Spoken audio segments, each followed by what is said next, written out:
Hi, Mickey. Hey, Bob. How you doing? I'm doing much better. You still a little under the weather? A little. It's an 8-day cold. I'm on day 7. I'm glad to hear that you're on the rebound, Mickey. Definitely. Although we've had a sort of setback in the Bloggingheads props department here. What, you lost the moose? I did lose the moose. I did lose the Gore mask, but I've replaced it. But I ordered a Hillary mask, and this is what they said to me, Bob. You won't be able to see this, but our viewers will be. And if you tell me who this looked like, viewers. Hang on.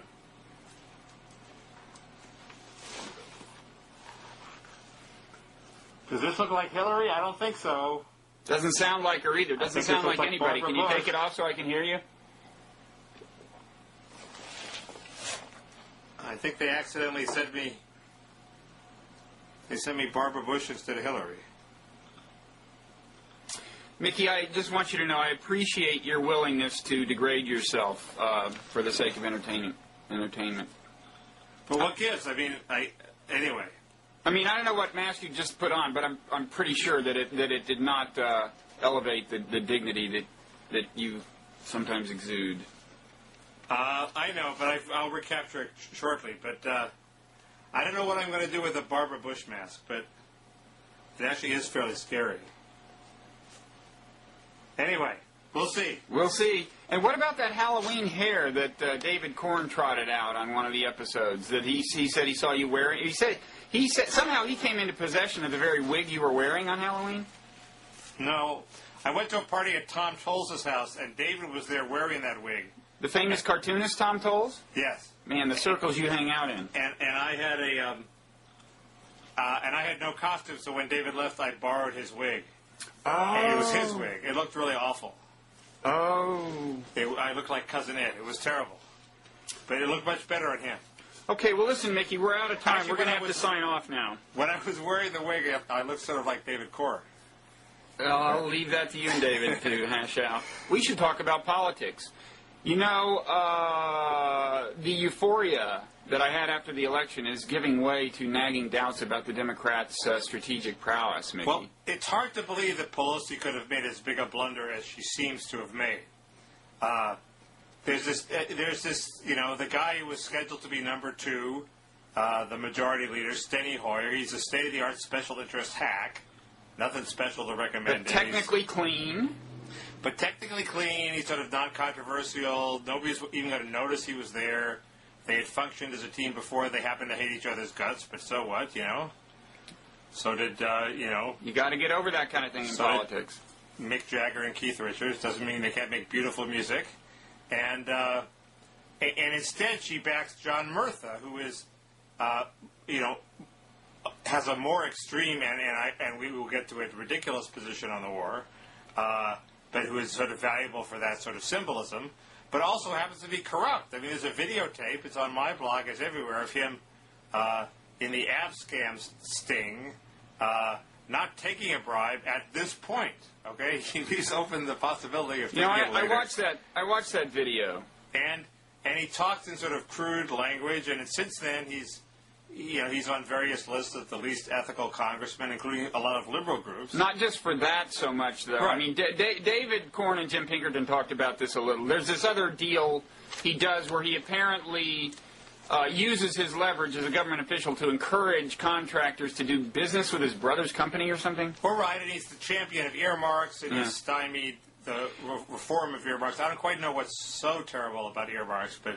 Well, I don't know. But you know, in the ab scam footage, I mean, we should say he was careful in that footage to stay on the right side of the law, but he was also explicit in saying that would not necessarily be his policy forever.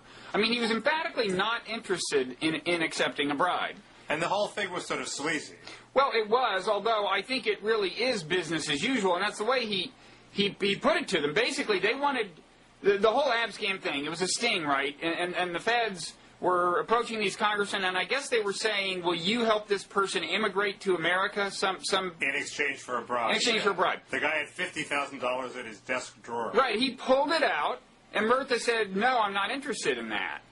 He was also technically required to report any attempt. Well, okay, But what he was interested, what he said was, look, what I am interested in, I want to go public about. He said, you know, of course you would help somebody come into the country if they would invest in your district and create jobs. If you will get this guy to do that, I will help him come in. He said, not only, you know, am I not ashamed of that, I will publicize it precisely so that it won't look shady in retrospect. On the other hand, he did, at 1 or 2 points, as far as the personal bribe goes, say, you know, maybe if we keep doing business and blah, blah, blah, eventually I might be interested in that, but not right now. I mean, it clearly doesn't look good, and I absolutely think that your majority leader should not have something like that, you know, floating around.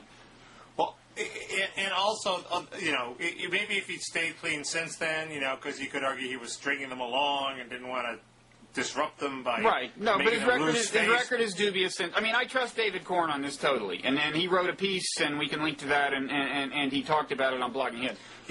Murtha's also involved in some Presidio land deal. You're familiar with the Presidio? I lived on the Presidio. Right. Well, apparently when they decommissioned it as a base, there was a land grab, and Pelosi's in there, and Murtha somehow helped, and so there's some questions there. I don't know how serious they are. Anyway, it's a completely pointless fight, and she's making it sort of, you know, if she loses the fight, then she's been emasculated, if that's possible, early in her career. And if she wins, it means there are going to be all sorts of stories about how she's running the House with an iron fist like a tyrant. There was already some congressman saying, you know, this is a House where when the Speaker tells you to do something, you'll do something.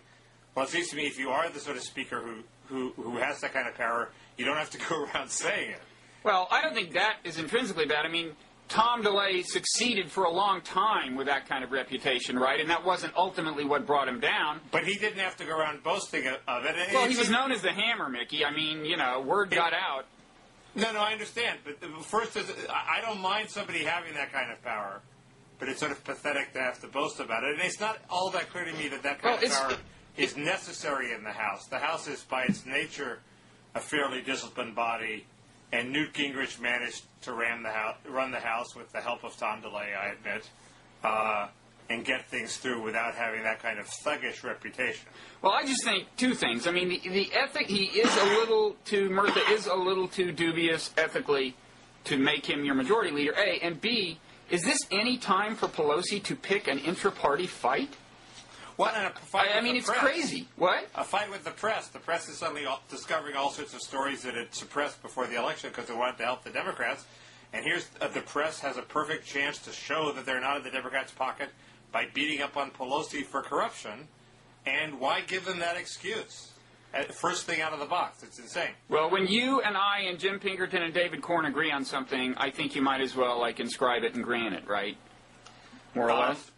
I guess. I mean, she may feel she's rolling the dice, she's taking this big gamble, and then she's going to be king of the hill. I don't see any way it works out. He's got this ethical problem. You know, it may technically be on the right side of the law, but remember, the Democrats ran partly on, let's clean up the House. Yeah.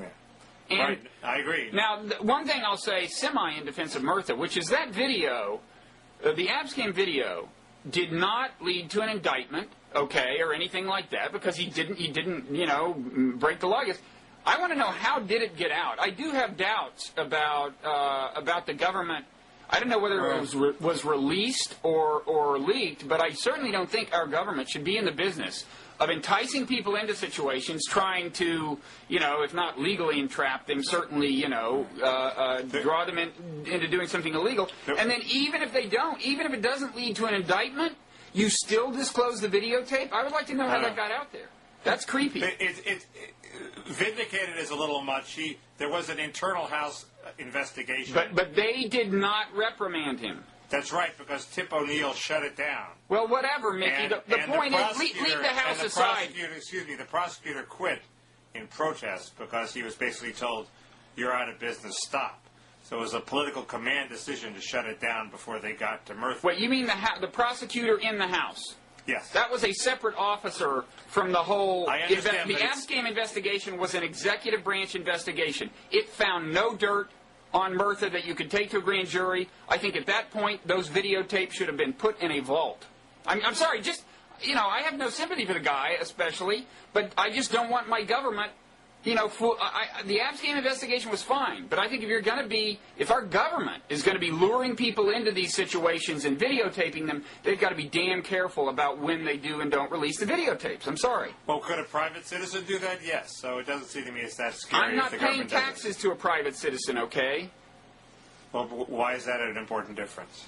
Well, I have a little more say over what the government does as a taxpayer than I have over what my next-door neighbor does, since I'm not subsidizing them. We're sort of living in a world where everything you do, you have to sort of assume might be on videotape, so you better steer we weren't living clear in that, of ethical lines. We weren't living in that world in 1980, Mickey. Well, I'm less than horrified by that. But anyway, I agree that he stays on barely on the right side of the law on the tape. No, he doesn't come off well. You do develop a kind of grudging respect for him because he is so clear on what the line is between him doing something technically illegal and just serving himself in various ways. But, if I can segue to Iraq now, you can. It does seem to me that he doesn't show that sophistication when it comes to Iraq. I mean, his basic position has been to bellow like a beached whale, a harpooned whale, that, our troops are hurting, we have to get out. And as the New York Times belatedly discovered on its front page this morning, that's a naive position. If we get out, there's going to be a bloodbath and civil war. It's not that easy to get out. So the other mistake Pelosi is making that her front and center position on the war. Although I will say General Abizaid, in his testimony before Congress today, in the part that I caught, was saying, the troops are, in a sense, of course, he doesn't want to pull them out right now, but he was saying they are an impediment to the Iraqis accepting responsibility themselves and solving their sectarian problems, and if we can, shift the burden to them and quit and keep them from relying on our troops and blah, blah, blah. I agree immediate withdrawal probably would not lead to good things, as I think is probably true of any alternative. There are two problems with that. One is, as in Fareed Zakaria's piece, which is very convincing on the mess we're in and not so convincing on his withdrawal plan. First, the Shiite leaders seem to want the bloodbath. They all say, well, we prefer the military solution, i.e. they want to fight the Sunnis and slaughter a few of them for a while before they're willing to negotiate an agreement. And the second thing is, if people think we're leaving, they're going to heavy up on their forces. They're going to arm. They're not going to disarm. So you're never going to disarm them by saying, you better disarm or else we're leaving. Well, the people say, well, if you're leaving, we're going to keep our arms, thank you. So it's not completely clear that our continued presence is an impediment to them disarming. But I think the question of the day, politically, is not just Murtha on Iraq. It's seemingly the entire Democratic leadership, more or less, is kind of trying to take ownership of the issue, according to some, right? I mean, that's one interpretation. But the latest move, which is Carl Levin reiterating his call for a 4 to 6 month withdrawal starting in 4 to 6 months, is not taking ownership. It's setting himself up in opposition, I think. Well, that is the question. That's what I was going to say is the potential vindication. I mean, in the previous dialogue, Jim Pinkerton and David Corn were aghast that the Democrats were kind of really pressing for withdrawal. Because if it happens and then, withdrawal happens and then bad things ensue, they'll be left holding the bag. My thinking is it may be more tactically savvy than that, which is that they want to differentiate themselves from what the administration does so that they'll be able to say at the end, I mean, let's face it, whatever you do in Iraq at this point doesn't have a very high probability of looking great 2 years from now, and it has a pretty good chance of looking like it led to bad things 2 years from now. And I think the Democrats want to be in the position where they can say, look, we had a different idea, you insisted, you went with the Baker Commission, whatever, and now look what happened. I think the charitable interpretation of the various Democrats who are calling for withdrawal is that they're calling for it just to be on the record. But if they really think it's smart politically to call for it and get it, I agree with David and Jim, they're nuts. Not only to just be on the record, but I think they also have to satisfy a sort of demand from their troops right off the bat. So there's a certain amount of theater involved, and you come out and you're all for withdrawal, and then the net roots are satisfied, and then you can get down to business. All that could have been done without making Murtha majority leader, however. Oh, yeah, unrelated. No, that's not vindication for Pelosi's seeming blunder on this front. I do think that it's insane. I agree with Pinkerton and Corn. It's insane for the Democrats to take any responsibility for this Iraq policy at all. It's not their war. They should stay in opposition and reap the political benefits. And why come in when it's coming a disaster and Bush says, hey, let's go over the falls together. No thanks. And I think it's probably also true that since Bush isn't going to do the Levin plan of withdrawal, that it does serve to just sort of say, this isn't our policy. Well, but it's still a stupid policy. I mean, I don't think going over the falls together is the political danger. I think if the Baker Commission comes out and says, let's do this, Bush asks for the Democrats' support, and they say, well, okay, then whatever happens remains Bush's legacy. Okay, I mean, we've had, nearly 4 years of the war was Bush's idea. He prosecuted it. And unless we switch to a Democratic policy that he opposes, I think it will be his legacy. So I don't think there's great political danger in them signing on to something he insists on and say, well, maybe, and saying, you're the commander-in-chief, we'll give you the benefit. I don't think so. They seem to harbor this dream that the Democrats are going to sign on in some sort of Vandenberg bipartisan way and take an equal hit for it. Like their dreams of Iraq and immigration reform, it's probably pie in the sky. But they think there's some advantage to it somehow. Like maybe they just think there's an advantage in terms of prosecuting the war, that it'll shut up the Democrats, which it won't. It will just discredit whatever leaders sign on the dotted line. So I agree, but there is some advantage that Karl Rove thinks he's going to get from it. From getting them to sign on. Yeah. Well, from Bush's point of view, it's probably better than not getting them to sign on, because the policy probably won't be a huge success. But if he thinks it's better to get them to sign on, he's kind of betting that it's not going to be a huge success, I think. Oh, I think he'd be happy to have them sign on and have it be a huge success. Karl Rove? Well, sure, it's better than the situation they seem to be in now. He thinks it will help ensure it a success. I mean, basically, if getting into the substance, if you read the articles on Iraq, it does seem that if we give the impression we are bugging out, that makes it harder, not easier, to do what we want to do. So at least for a while, for one last shot, we want to give the perhaps false impression, as if anybody is conned, that we aren't bugging out. And if you can get the Democrats on board for a final 2-year push, where we maybe add a few more troops and, try to... on the argument that more troops equals fewer deaths, not more deaths, then it sort of makes sense. And even Fareed, that's Fareed's for one final push. And I must admit, looking at the reading the articles, I don't see where pulling out leads to anything good. Do you see where staying in leads to anything good? Well, yes, if it does seem to me there is tremendous potential in terms of getting the regional powers involved in some sort of sleazy deal, the negative consequences of which are only beginning to come out. That's my objection to the press coverage of this is, Baker wants to bring in Iran and Syria. Well, fine. Well, what's the nasty thing that Iran and Syria are going to ask in return?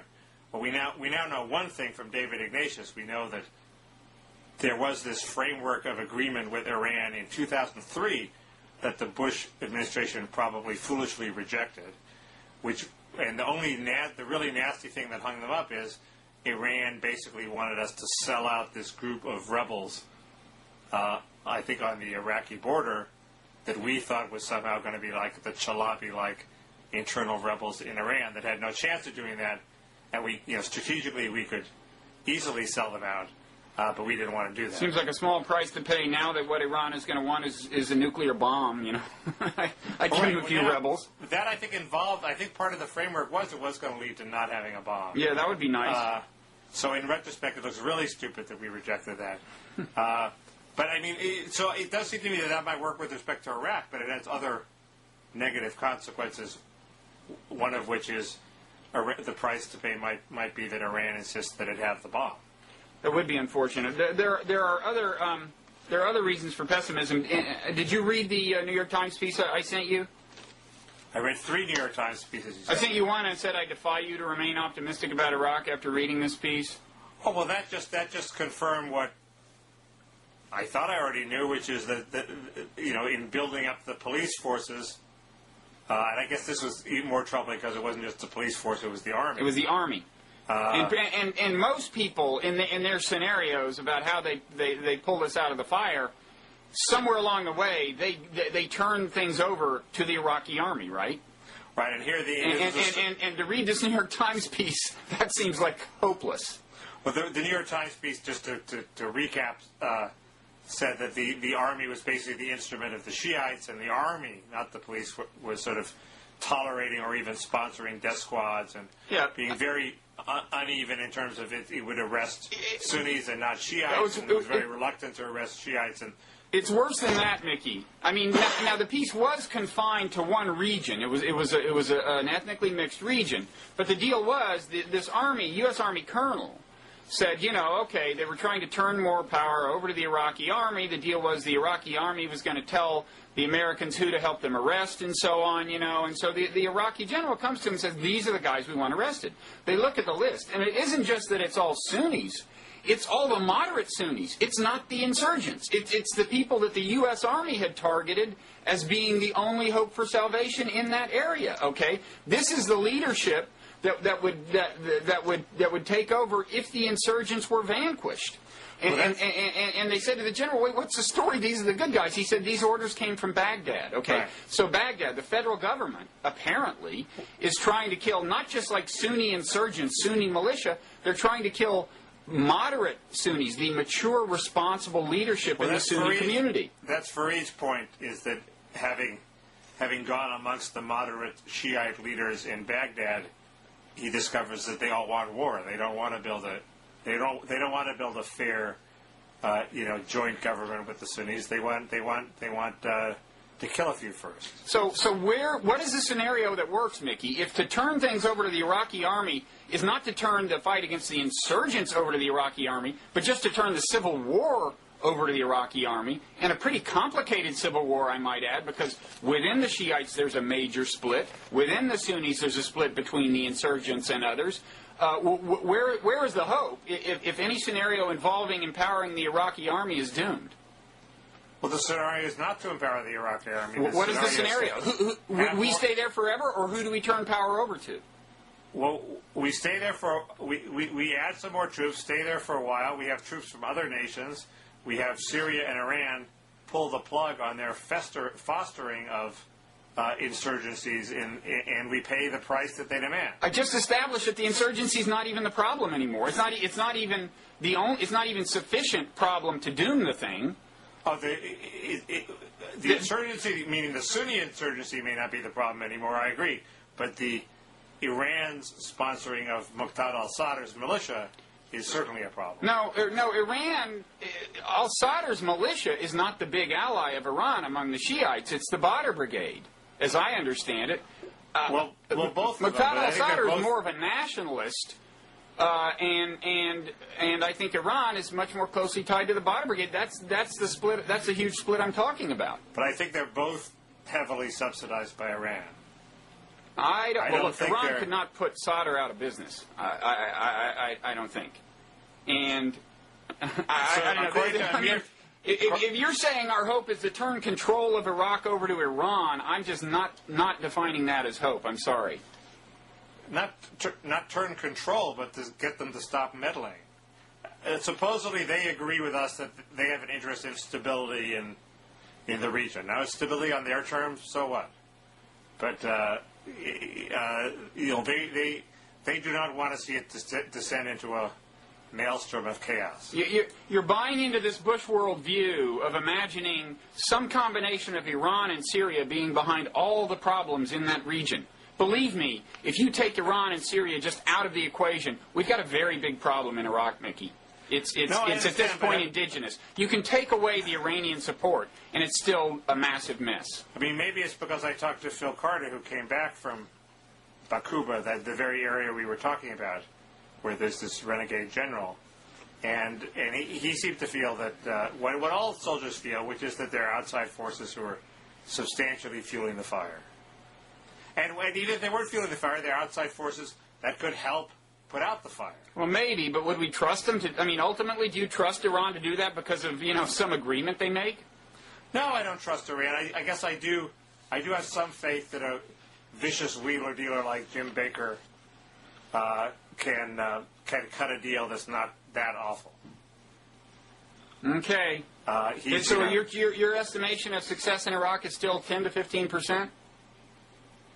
The 10 to 15% was that there will be an outcome there that we will look back in 20 years and say that was better than not invading.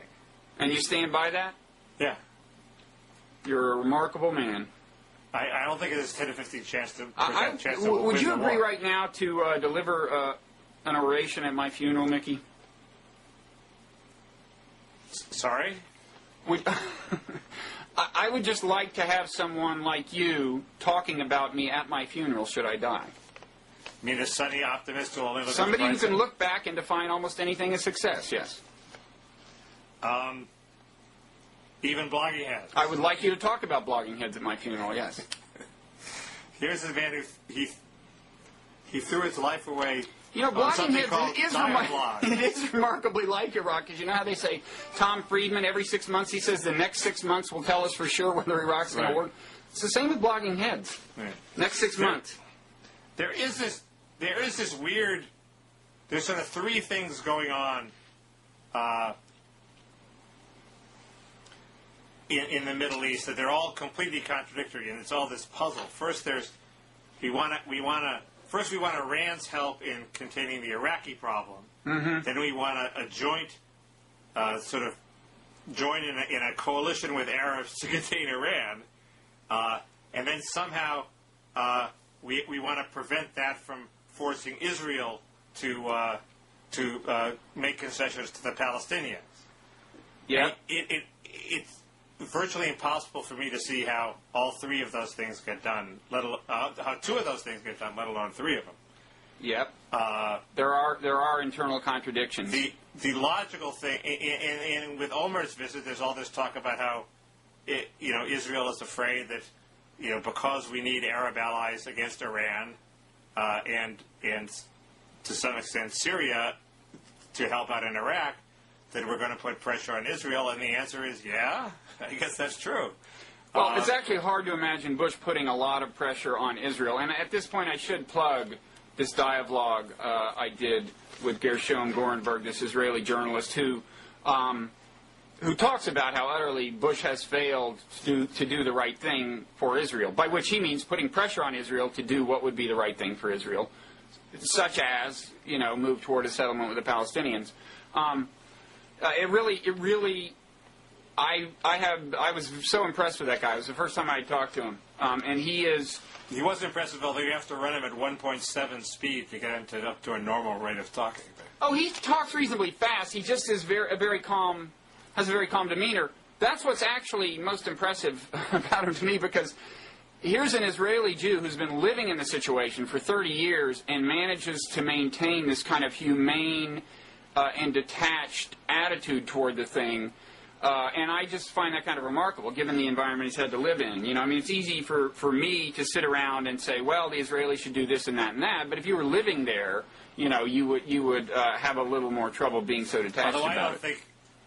I think there are a lot of Israelis who have that attitude. I don't think it's like living in Baghdad. It's not that bad. I think cumulatively it's been kind of bad. I doubt at this point there are many people who don't know someone pretty well who has been afflicted by serious suffering as a result of...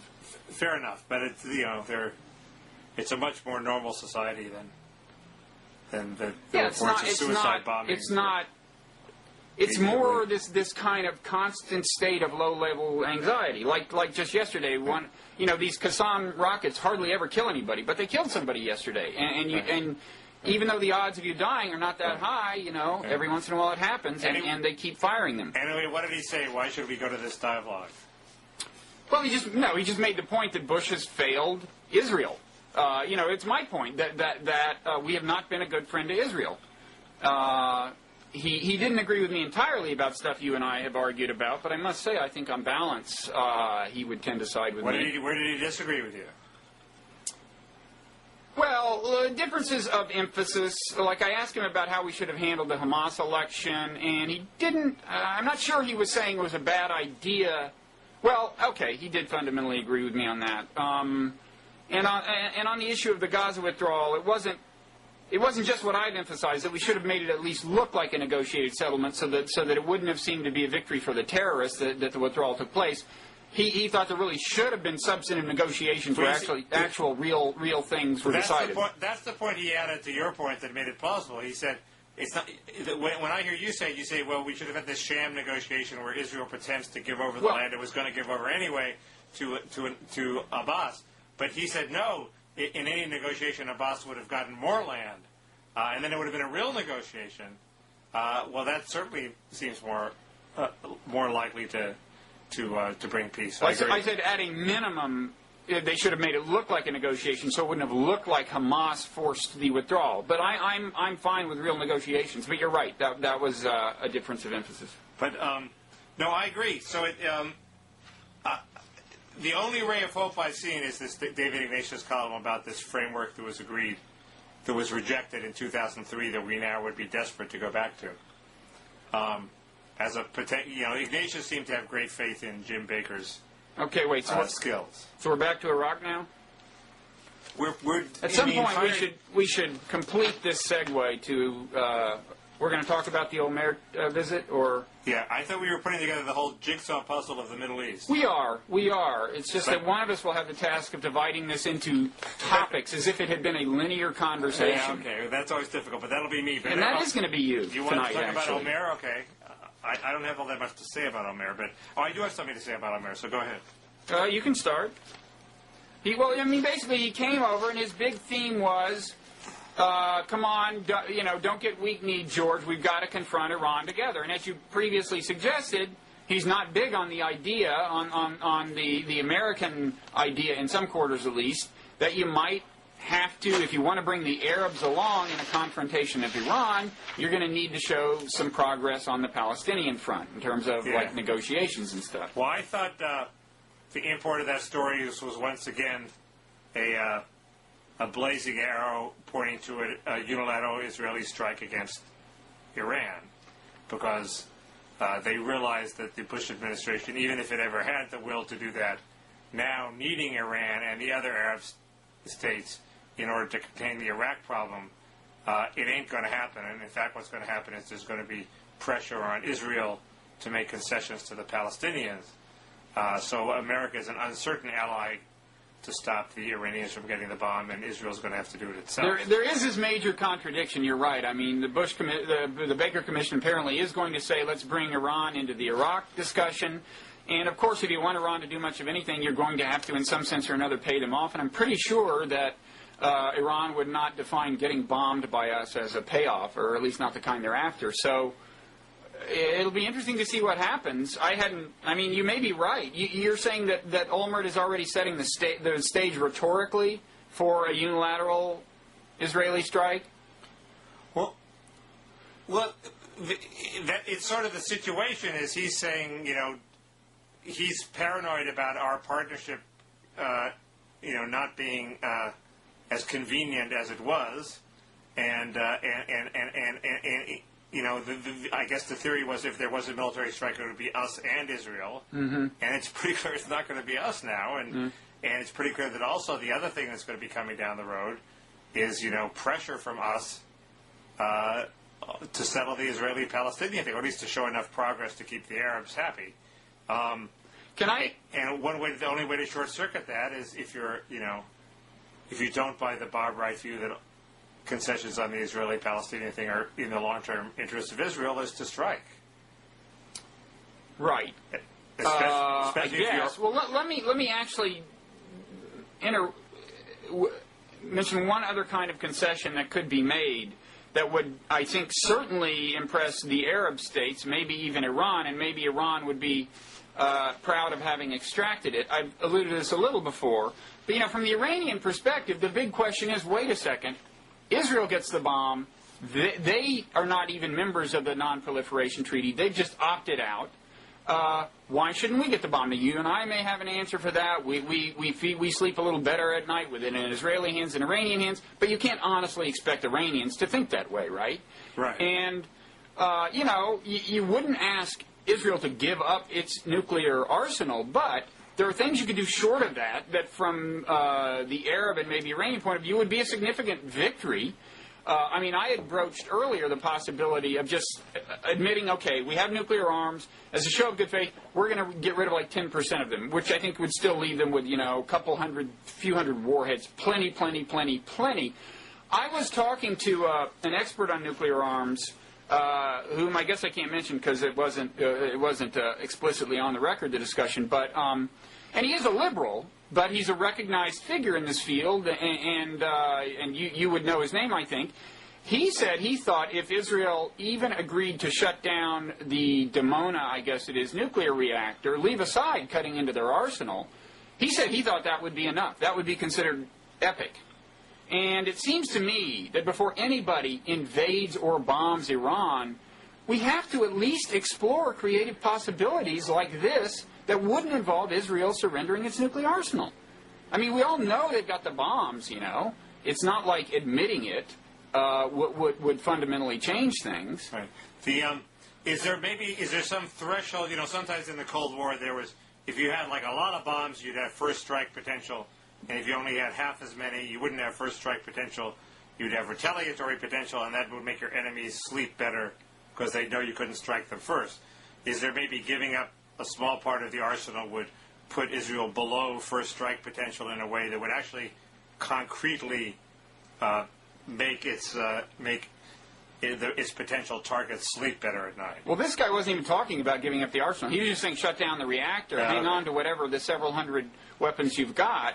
The answer is it depends on the assumptions you make about how vulnerable the individual missile sites are to a first strike. I've got a feeling that we have a pretty robust infrastructure in Israel, and that the truth is that 30 of these things would keep any rational person from invading, or from striking first. But certainly, I think they have a few hundred.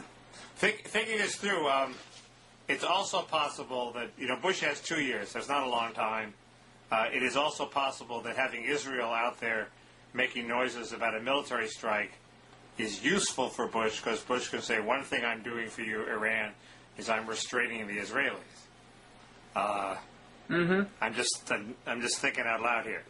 And of course, did I make it clear that we need the Arab states not only to help out in Iraq, but also to help out against Iran? And in both those cases, the price might be pressure on Israel on the Palestinian front, which is why Omer is feeling awkward and might want to choose a strike as a way out of that. Again, I think Olmert is just wrong. I think we've each pronounced his name at least two different ways. I'm not sure what it is, but I think he's just wrong, to resist that, really. Ultimately, Israel's salvation depends on peace with the Palestinians, I think. We're equal opportunity mispronouncers. Yes, we are. He said this interesting thing. While he was visiting, Olmert said, this was a much ridiculed statement. We in the Middle East have followed the American policy in Iraq for a long time, and we are very much impressed and encouraged by the stability which the great operation of America in Iraq brought to the Middle East.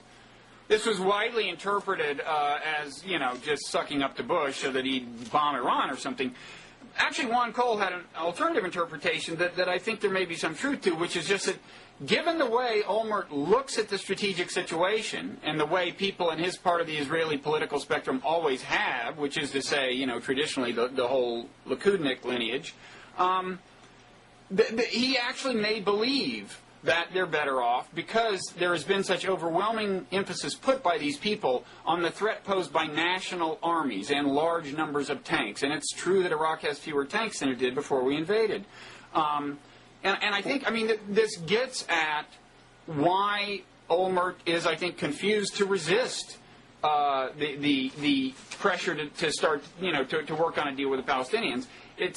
He does not put much credence, and neither did Sharon, God knows, in the threat from just, grassroots terrorism that was inspired by grassroots hatred. I mean, this may be the answer to the great riddle, the great unaddressed riddle, which is if the neocon defenders of Israel were subconsciously or in part motivated to promote the Iraq War because they thought it would help Israel, and it manifestly hasn't helped Israel, what were they thinking?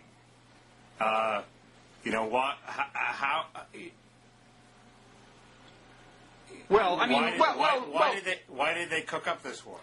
Well, I don't think you have to say that they were thinking about Israel's interests. I think you may have to say that they share this assumption that the Likudniks have had, which is that ultimately all the threat to your security is always a nation state, and terrorist groups are just a surface level manifestation of that threat. Well, to the extent that you buy that, the Iraq War makes sense from both the American and Israeli perspective. It's just that it's wrong. I mean, more and more. I mean, if you were Israel, is Israel better off or worse off because of the Iraq War? Oh, they're definitely worse off, I think. I mean, look, they didn't even consider Saddam Hussein the great threat to their security. They supported the invasion because they thought, he's kind of annoying, but they didn't even consider him the biggest nation state threat. Right. And God knows all the terrorists that are now training in Iraq. If stability ever returns, they're going somewhere. These terrorists don't give up this lifestyle. That's the lesson of Afghanistan. I mean, the earlier Afghanistan in the Soviet era. And absolutely, oh gosh, I mean, the propaganda value for terrorists of the footage that has come out of Iraq has been just so immense and so bad for Israel and for America. I just think it's hard to imagine anybody believes the alternative here, but... well, you may have answered my question. I forget the question, but I'm glad to have helped you. What were they thinking? And your answer is they were thinking in terms of nation states, not in terms of asymmetric warfare. Oh, that's absolutely characteristic of the Wolfowitzes of the world, yes. Yeah. Okay. We've once again found the limits of my knowledge of the Middle East. And mine. Them. We're quitting just in time. So wait, but we're moving on to other equally fascinating issues. Well, this professional netroots thing, Mickey? Yeah, I have, This is the most trumped-up controversy, trumped up by you. Well, it's trumped up by me, and nobody seems to exactly be making it a controversy. But I just thought it was vaguely interesting that Daily Kos took an ad from Chevron, and in the process of defending why he took the Chevron ad, which seems perfectly sensible things for him to do, by my lines, said he was going to use the proceeds to establish a professional class of activist blogger. Well, now let's wait a second. Okay, this is close to the way you put it on your blog. The way you put it on your blog was, Kos is planning the rise of a professional netroots activist class. Well, What's troubling about this idea? Now, when I clicked on that, Mickey, I expected to find a manifesto on his site, but it turns out it's kind of the opposite. I mean, he had accepted this ad from Chevron. Naturally, some of his constituents rebelled. He explained why he's accepting ads on a more or less non-discriminatory basis. Well, that's reasonable. And he invoked the nation's policy on this as being a sensible one. Fine. He gets to the end, and almost as a throwaway line, he says, look, if in the end Chevron has inadvertently subsidized the rise of a professional netroots class, hey, fine. I mean, it was like a throwaway line. It probably occurred, he was probably almost ready to click save, and then he thought of this sentence. Sometimes the throwaway lines are the most revealing, Bob, because that's where you reveal your hopes and aspirations without the self-consciousness that comes from writing a manifesto. Well, even if we think it was his thesis... I'm sure he would defend that now. And I'm not sure he shouldn't defend it. I'm just saying there was something vaguely troubling about having professional activists, and I thought, well, how is that any different from what you do for a living? Or what he's already doing. I consider myself an activist. How is it different from what he was already? He was already accepting ads. All he did is clarify what his criterion for accepting ads is. There are reasons to prefer your activist amateurs than professionals, and we should maybe think about them before we go around establishing professional activists. But he wasn't an amateur before, Mickey. Professionals can be bought off with money. It's their life. So even if they fail in their cause, hey, they fed their family for another year. Bring on another Chevron ad. It doesn't matter if we've achieved healthcare reform. If you're an amateur healthcare activist, and you don't achieve your health care reform, you're going to be dissatisfied because you've wasted a year of your life without getting paid for it. And so, therefore, you're going to be much harder to buy off. When you professionalize a reformist class throughout history, I think we've learned that class tends to be easy to buy off. It becomes just another interest group that has to be appeased, and it can be appeased, and it's just sort of vaguely troubling. And there are also all these troubling aspects of the web where, the number of hits you get translates directly into your bottom line because you charge advertisers per hit. And so there's a tendency to do all sorts of things like, whipping up wild, partisan, ridiculous fights or gratuitously attacking Daily Kos to bring in the hits. And those distorting effects are probably ones we'd rather not have. That was my only point. We might.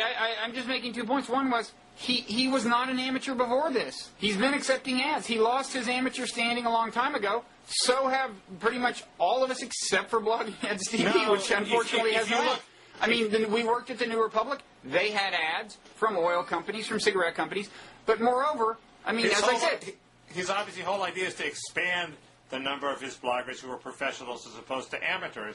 And I'm just not sure that's a good thing. Sure, he's a professional. MyDD is a professional. Armstrong is a professional. But if you look at the economics of blogging, there can't be more than 200 people in the country who are making their living off of political blogging. And if you expand it to 2,000, I think that's a problem. I mean, my blog brings in what? Would bring in what? $60,000 a year in ads? But Mickey, it's always going to be the most, by definition, it's going to be the highest traffic blogs that can do this. So, I mean, when you talk about adding another 2,000, you're probably increasing the total traffic about 15%. The total traffic that is subject to this corrupting logic, given the concentration of power within, among relatively few blogs. Well, maybe he also attracts some Soros funding. Who the heck knows? I mean, there are all sorts of ways to professionalize reformers. Look, you might as well speculate like that because your entire critique in this case has been wildly speculative. I encourage you to continue. Well, I'm a blogger. Wild speculation is my business. It's a living, so to speak. And I didn't even put him in the headline. If you put Kos in the headline, yeah, you did. Your headline, I mean, to the extent that the item has a headline, it's the bold-faced word at the beginning, which is Kospros. One word, K-O-S-P-R-O-S. The subhead. Well, then there is no head. No, we're talking about the headline of the whole column. Oh, I see. Which has many, many items in it. I see what you mean. Yes, I gave the item. You make a valid point. Yes. So something I don't exactly say. I was admirably restrained and tentative, and also, there are contradictions. I mean, some of the nefarious influences pull you toward extremism. You want to fire up your partisans, but if you become addicted to Chevron ads, you don't want your partisans to become so extreme that Chevron backs out. So, to some extent, these nefarious influences cancel each other out. Ads can be corrupting, but I mean, the problem is we all have to make a living. That's the ultimate source of corruption. He's got to get his money somewhere. Philanthropists have agendas, and they may not be the exact agenda that you had before you signed on with them. Everyone has an agenda. All I'm saying is it might be better if he took his money and bought fancy sports cars instead of trying to fund a network of professional activists. But then what are these other activists going to... I mean, look... They're going to be amateur activists. No, that's my point, Mickey. Everyone has to make a living. Well, they make a living in their day jobs, and they're activists at night. It's not at all clear that you get all that much more by having them work an extra 6 hours a day. Okay. I surrender. It was just speculation. Without conceding any of your logic, I surrender. It was speculation. And I did promise Kos that I would read his book, and I haven't yet. And I am hereby guilty about that. We should read it and then have him on Bloggingheads. That'd be great. He'd be a good get. I don't know if he'd lower himself to that, but with all this publicity we've been getting, Bob. Yeah, we have been. We'll be getting some of the big names soon, I think. We have been getting publicity. Speaking of that, David Gergen, maybe Henry Kissinger. Henry, that would be a great get. Yeah. But you do always have to take the camera to him. He's not coming to our studios. So the publicity this week, our harvest of publicity, they've both been really good articles. There was a New York Sun piece by Gary Shapiro, very nice piece, which called you crocodilian. It said I was a crocodilian lying in the weeds type. Yeah. I guess it could have been worse. Yeah. But I was happy with that. I'll settle for that.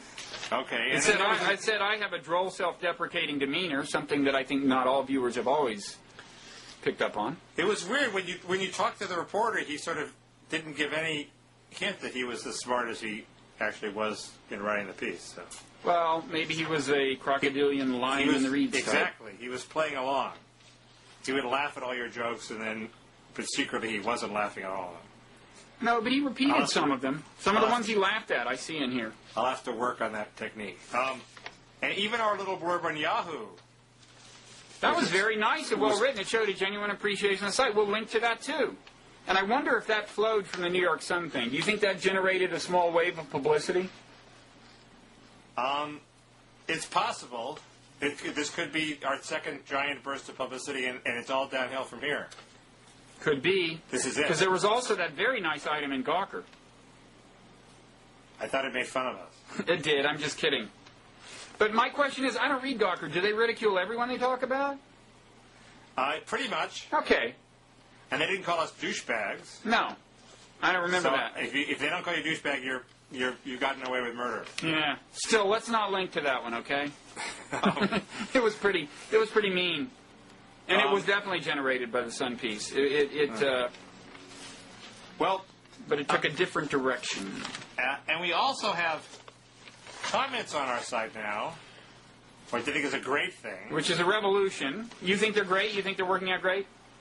I think they're relatively high-level comments, yes. They're actually surprisingly good.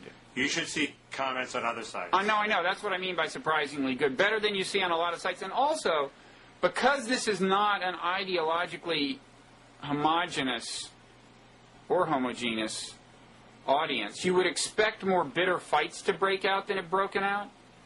And I think it's good that they haven't, because disagreements have been aired. Right. No, I agree. We're bringing America together.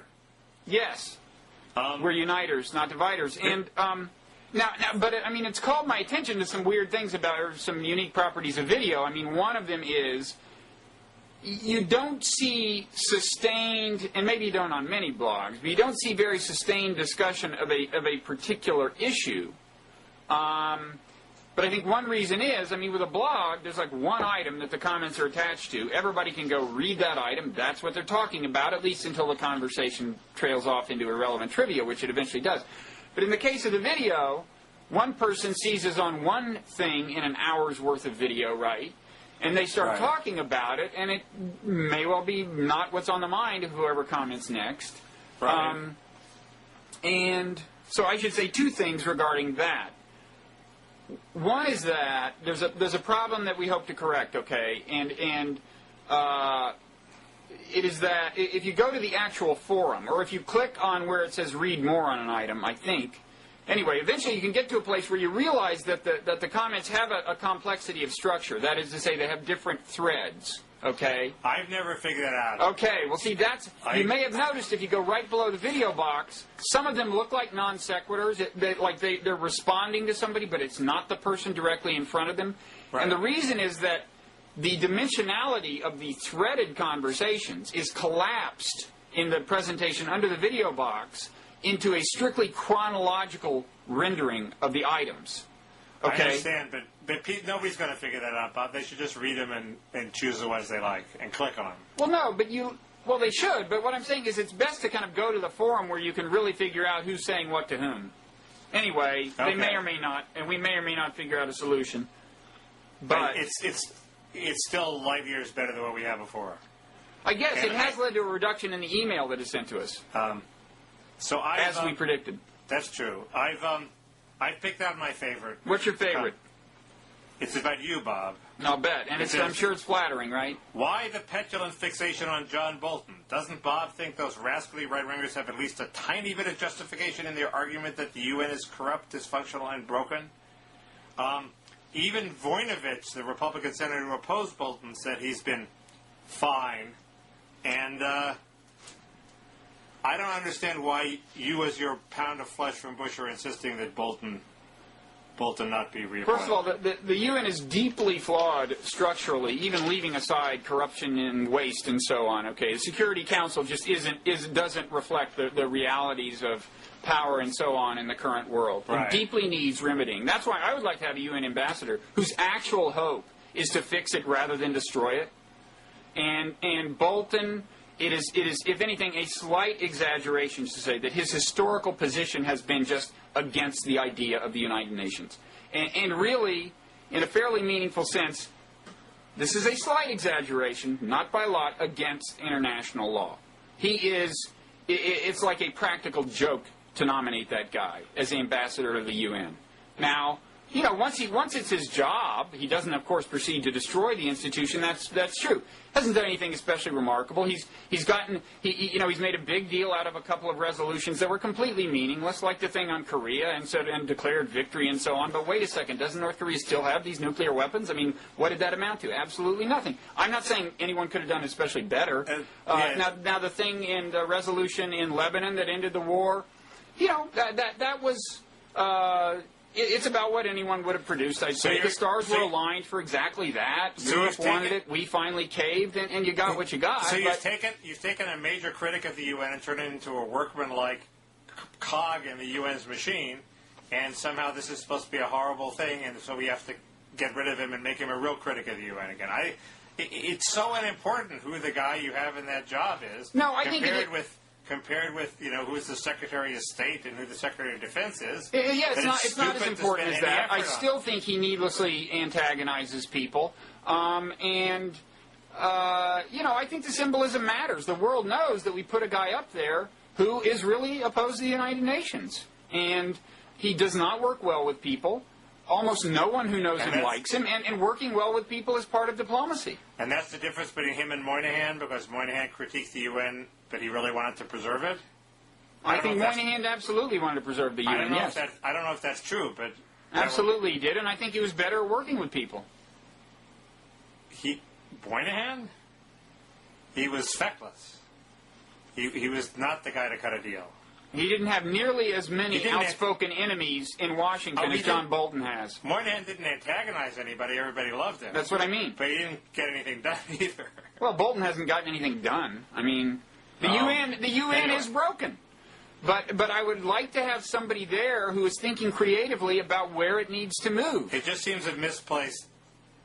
But at the same time, you could look at it the other way. Why is Bush obsessed? Bush has renominated him, hoping him to get him in before the Democrats take power. Now, according to Joe Biden, who probably knows, Bolton can't even get through the Republican Judiciary Committee. Okay?